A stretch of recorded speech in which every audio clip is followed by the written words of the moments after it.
Hola a todos y bienvenidos a esta sesión sobre métodos jerárquicos de clustering.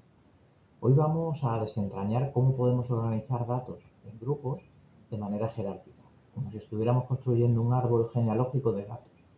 Así que preparaos para conocer el viaje por las ramas y las hojas del clustering jerárquico.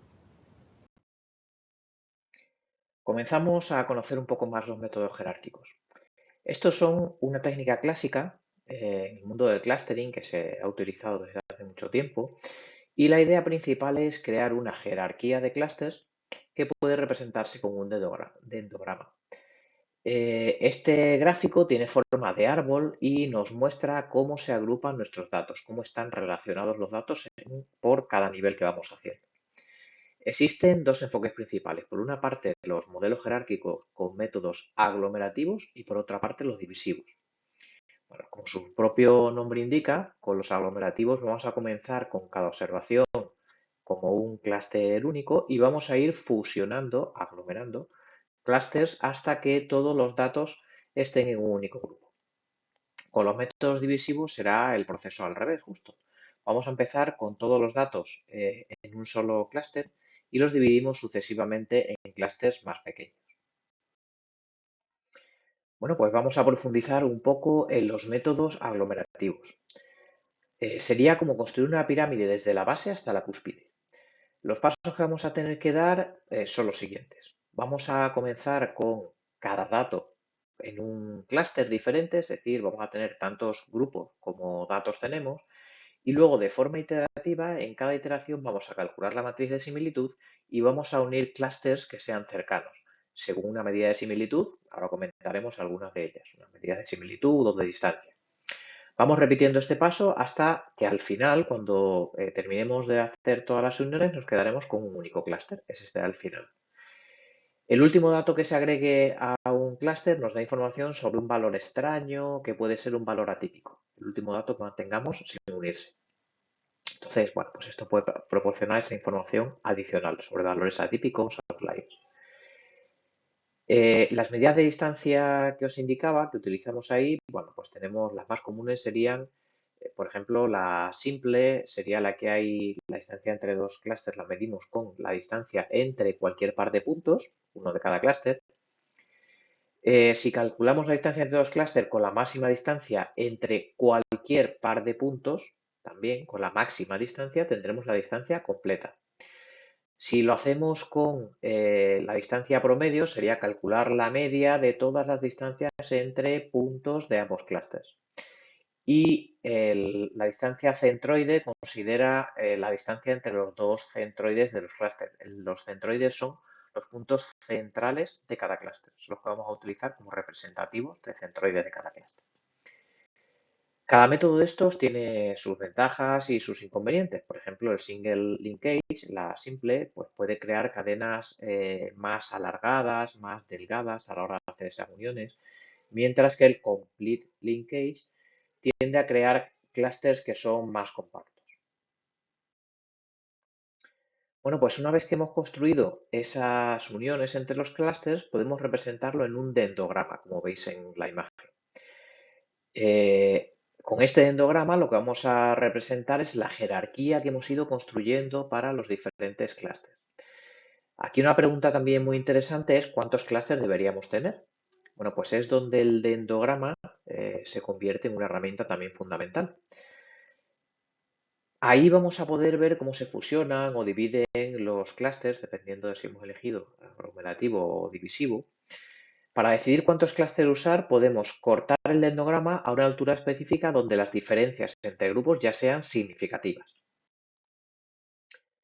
Además del dendrograma, podemos utilizar otras técnicas para determinar el número óptimo de clústeres. Estas son normalmente las que utilizamos para hacerlo bueno, pues de una forma más cuantitativa, para cuantificar esas diferencias que hay entre un número de clústeres y otro y poder elegir. Algunos de los métodos más conocidos son estos dos que tenemos aquí representados, que sería el método del codo y el método de la silueta o el coeficiente de la silueta, la medida de silueta. El método del codo lo que busca es el punto donde si añadimos más clústeres no mejora significativamente la homogeneidad dentro del grupo.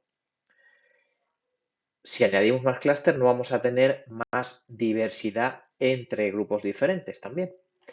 Por otra parte, con el método silueta o coeficiente de silueta, vamos a medir cómo son de similares un objeto a su propio clúster en comparación con otros clústeres, o cómo sería cada objeto a otros clústeres. Y con estas medidas vamos a determinar si merece la pena continuar aumentando, metiendo más número de clústeres o cortar. Vamos a ver un ejemplo con los datos que ya utilizamos de MTCars, el del paquete de R que hablamos anteriormente. Este ya lo utilizamos para regresión y vamos a ver ahora cómo quedaría haciendo un análisis de clústeres. Primero tendríamos que estandarizar los datos para que tengan todos media cero y desviación típica 1, como habíamos dicho, para que, por ejemplo, la cilindrada o los cilindros que vemos que tienen pues una variabilidad más baja, eh, sean comparables con otros como millas por galón, eh, cuántos caballos de vapor, cuántos centímetros cúbicos o caballos tiene. Entonces, lo primero que hemos hecho aquí es restar la media y dividir por la desviación típica para tener estos datos estandarizados. A continuación, ya podríamos hacer el método jerárquico, pero para poder, bueno, pues ver algunas herramientas más de las que disponemos en casi todos los software estadísticos, he mostrado aquí la matriz de distancias euclidias entre las observaciones. En este caso, bueno, pues se muestra, como he dicho, con la distancia euclidia, pero podríamos calcularlo con cualquier otra distancia. Aquí podemos ver el valor que tenemos a la derecha, esa escala de colores, nos muestra qué datos están más cercanos o más lejanos entre ellos. Nos va a permitir establecer esa clasificación que vamos a hacer a posteriori. Con esta matriz precisamente es con la que se van viendo qué datos, qué casos están muy cercanos y los vamos añadiendo a un mismo clúster. Calculamos a continuación el dendrograma. Vamos a hacerlo de forma iterativa. Por ejemplo, aquí lo hemos hecho de forma aglomerativa. Entonces partimos con todos los datos por separado y después vamos a ir añadiendo uno a uno a diferentes clústeres. Para calcularlo, como hemos dicho, bueno, pues en este caso que tenemos aquí lo hemos hecho con el método de Word. Hay multitud de métodos implementados en cada software estadístico que se pueden aplicar, cada uno con unas características diferentes. Por ejemplo, en R, entrando dentro de la propia ayuda que tiene el software, nos indica cuáles son las características de cada uno de los que tiene, porque tiene, como digo, multitud. Para calcular el número de clústeres idóneo, como hemos dicho anteriormente, podemos utilizar, por ejemplo, el método del codo. Se observa aquí en este gráfico que sería adecuado utilizar entre 2 y 3, quizás 3, porque ahí es donde ya se ralentiza, se pierde esa pendiente. A partir de ahí, esa suma de cuadrados que estamos representando por cada clúster que añadimos ya es muy baja, al ir añadiendo el clúster 4, el clúster 5, así hasta el 10. Entonces, bueno, pues dividir en más clústeres no aportaría mucha diferenciación. Aquí podríamos decir que los dos clústeres, los dos primeros van a aportar mucho, el tercero un poco también, y a partir de ahí ya casi no aportarían nada. El segundo método que hablábamos, que decíamos que era el método de la silueta, con este podemos ver también en el gráfico que obtenemos dos clústeres claramente.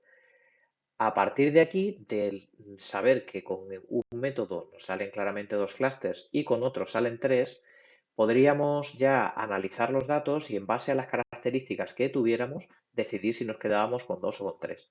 Ahora ya sería decisivo que un experto, que el que estuviera planteando este modelo, viera qué agrupaciones hacemos con dos clústeres y qué agrupaciones hacemos con tres, sacar los descriptivos, qué características tienen cada individuo de los que están en los clústeres y ver cuáles de los dos modelos que planteamos explica mejor la naturaleza de esos datos y nos aporta mejores soluciones. Y en base a eso elegiremos ya uno u otro.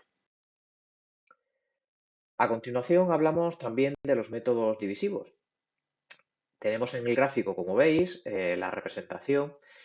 En este caso comenzamos con todos los datos en un único clúster, a diferencia del aglomerativo en el que empezábamos con todos los datos por separado, formando un clúster cada dato.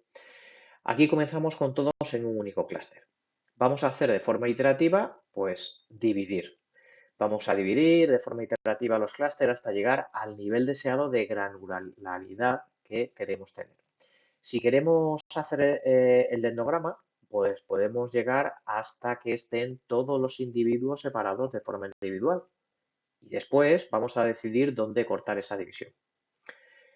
Aunque estos divisivos son menos habituales que los aglomerativos por la complejidad computacional, por el cálculo que requiere, los métodos divisivos pues, pueden ser útiles también cuando tenemos razones específicas para comenzar con todo el conjunto de datos y después dividir. Un ejemplo clásico y bastante habitual que se utiliza de algoritmo divisivo es el método Diana, de Divisive Analysis. Este, pues como decimos, comienza con todos los datos juntos y selecciona sistemáticamente los elementos más disímiles, más distintos, para crear nuevos grupos con con un método concreto y una distancia concreta.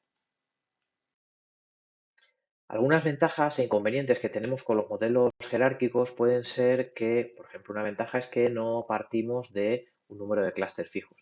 Hay otros algoritmos no supervisados, también de clustering, en los que sí que tenemos que proporcionar de forma inicial cuántos clústeres vamos a querer, en cuántos clústeres queremos que divida. En este caso, vamos a hacer toda la división, ya sea aglomerativa o divisiva, y vamos a poder continuar a partir de ahí. Además de ello, gracias al dendrograma nos va a dar una jerarquía completa de los datos, nos va a dar cómo están relacionados entre ellos. Entonces, esa es otra de las ventajas que aporta. Por contra, bueno, pues sobre todo el método divisivo puede ser computacionalmente bastante caro, bastante exigente, va a requerir bastantes medios.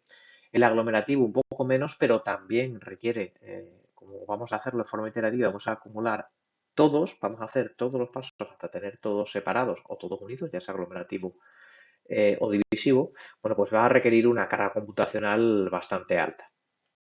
Además, ambos métodos son sensibles a los valores anómalos, cosa que también puede suponer un inconveniente. Y una vez que hemos visto en qué consisten los dos principales métodos, aglomerativo y divisivo, hemos visto algunas ventajas y algún ejemplo, bueno, pues hemos explorado con esto los métodos jerárquicos, que hemos visto que nos permiten explorar los datos en estructuras significativas, como son los dendrogramas, sin necesidad de especificar previamente el número de grupos. Estos métodos son especialmente útiles cuando queremos entender las relaciones jerárquicas que hay entre los datos o cuando buscamos una representación que sea bastante visual. Hay muchos casos, muchos problemas en los que necesitamos esas representaciones más visuales, intuitivas. Con esto, espero que tengáis una idea ya de los métodos jerárquicos, que hayáis entendido cómo funcionan, cómo pueden aplicarse a alguno de vuestros proyectos quizá y cómo elegir el enfoque adecuado según vuestras necesidades específicas.